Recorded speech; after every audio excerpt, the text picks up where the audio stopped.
In one or two previous short messages of mine, I've looked at one or two aspects of what we commonly call the Lord's Prayer in the Gospel of Matthew chapter 6. We've looked at the issue of forgiveness, which is towards the end of the Lord's Prayer.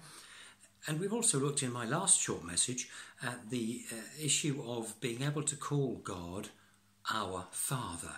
And not everybody is able to call Almighty God their Father, their Abba Father. Well, the Lord's Prayer. I go to many services where frequently the Lord's Prayer is spoken. It is repeated.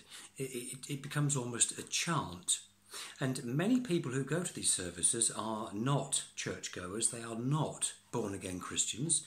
Yet, from the time when they were quite young, when they were at school, they learnt the Lord's Prayer and they are able to recite it. They are able to speak it out. But I guess it's a matter of tradition.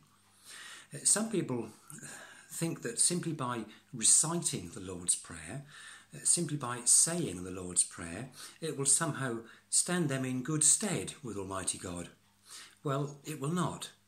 Some people think that by repeating the Lord's Prayer, by saying it or chanting it, it will save them. It will not.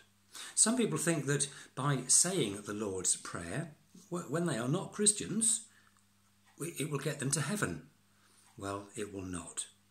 What I'm considering doing is spending a couple of sessions, or maybe 3, looking at some aspects of this prayer which Jesus taught his disciples to pray. Some people call it the model prayer, others call it the Lord's Prayer. By way of introduction, let's have a little look at the context, because context is always important. In Matthew chapter 6, in verse 5, Jesus is talking about people who are hypocrites, who stand in public and who pray because they want people to see them praying. They want to show off, as it were. Then in verse 6 of chapter 6, Jesus is talking about praying on one's own, praying in secret, praying in one's own prayer closet or in a room. And then in verse 7 of Matthew chapter 6, Jesus is talking about not using meaningless repetition. A chant, if you like, or some sort of mantra, some sort of formula of words which people can just repeat and say and say and say. It goes on and on and on. Jesus is saying, don't do that. Therefore, he then says, therefore, in chapter 6 of Matthew verse 8, therefore, do not be like them.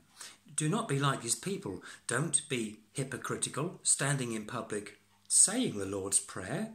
If you do not really mean it, and if you do not really understand it, do not say it just for the sake of saying it. Rather, say it on your own. Now, there is nothing wrong with saying this prayer in public if you are a born-again Christian, because you will then understand it. It will mean something to you rather than being, as Jesus talks about here, meaningless repetition. So this is just an introduction to this prayer, which is known worldwide, I'm sure it is, which many people recite or chant. It's not really a prayer because they cannot call Almighty God their Father, which we looked at before, and maybe in my next short message we'll look at again.